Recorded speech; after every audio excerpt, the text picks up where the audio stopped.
Okay, so ngayon naman na i-discuss ko is the midpoint formula. And ayan po yung formula niya. M is equals to x sub 1 plus x sub 2 all over 2, comma y sub 1 plus y sub 2 all over 2.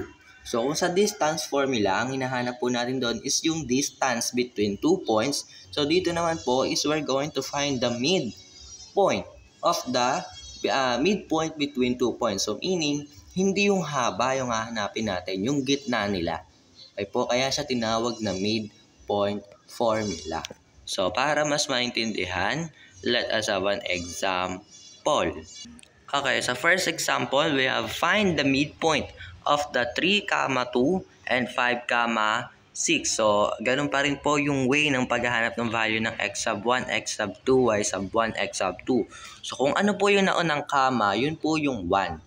So, ito po yung ating x sub 1, y sub 1. And sa pangalawang parenthesis naman, ito naman yung ating x sub 2, y sub 2. Okay po. So, substitute to the formula. So, we have x sub 1 natin is 3. So, we have 3 plus x sub 2 natin is 5 all over 2.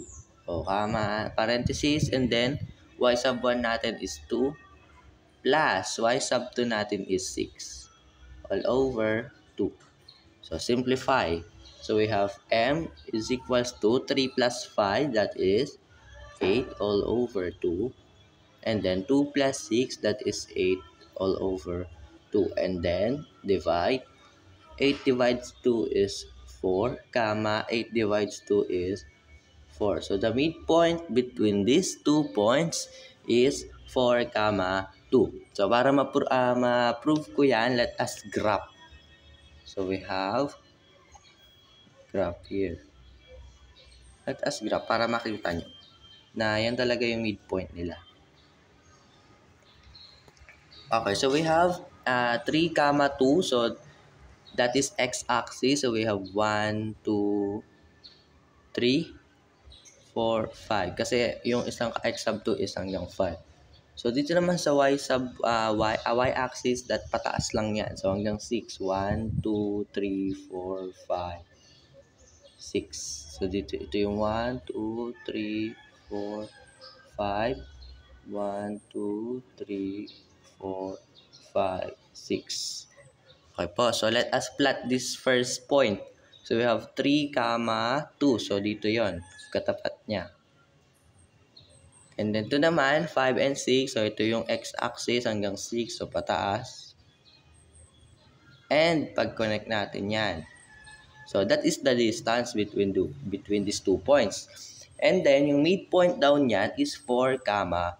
So, as before dito. So, we have yung katapat niya. Ito. So, ito daw. So, kung napapansin nyo, tama nga, ito yung midpoint, yung 4. So, meaning, kapag tama yung solution nyo, at kapag kayo ay nagsosolve at hindi nag-mid dun sa graph, meaning may mali sa solution nyo. So, dito, ito, nag-mid sila. Meaning, tama yung 4, 4. Okay po. So, next, last example. Last example, we have find the coordinates 6, 8, 12, 10. So, nilagay ko na yung value nila para mas mabilis. So, alam niyo naman na yung pagkuha ng value niyan. Kung ano yung unang parenthesis, yun yung 1. So, x sub 1, y sub 1, x sub 2, y sub 2. So, let us substitute. Ito lang yun. So, we have m is equals to x sub 1 natin is 6 plus x sub 2 natin is 12 all over 2, comma. Y sub 1 natin is 8 plus y sub 2 natin is 10 all over 2. Okay, simplify.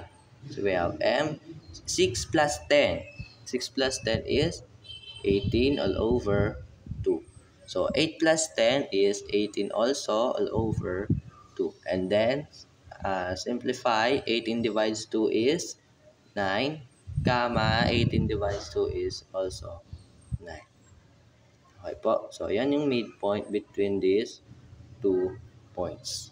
So, para mas makita nyo, let us graph ulit kung tama yung na-solve nating midpoint. So, mag-graph tayo ulit.